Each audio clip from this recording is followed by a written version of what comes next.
Anda masih bersama kami pemirsa, nilai tukar rupiah hampir menyentuh level Rp17.000 per dolar Amerika Serikat yang disebut-sebut mendekati titik terlemah sepanjang sejarah.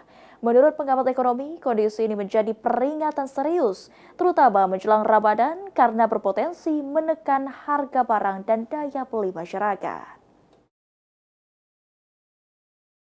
Nilai tukar rupiah terhadap dolar Amerika Serikat terus melemah dan per 24 Januari 2026 ini menyentuh angka Rp16.777 per dolar Amerika Serikat.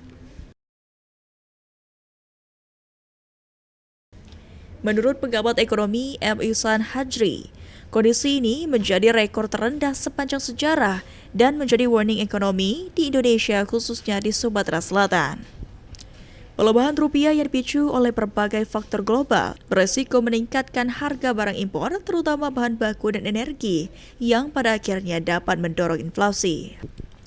Meski demikian, sektor ekspor justru dinilai mendapat keuntungan saat rupiah melemah, terutama komoditas unggulan Sumatera Selatan seperti karet, sawit, dan pertambangan. Sekarang hampir menyentuh level terendah dalam sejarah ya.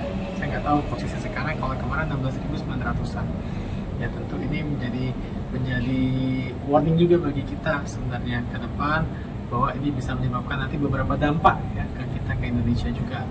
Ya di Sumsel tentu kita terasa juga ya, karena kita juga banyak juga kita impor ya, dan juga ketika harga-harga barang ini naik, nah ini kita tidak berharap nanti terjadi pelemahan ekonomi juga. Ditambahkan Ihsan, pemerintah dan Bank Indonesia perlu menjaga stabilitas nilai tukar agar tidak menembus level psikologis Rp17.000. Hafid Zainul, PAL TV.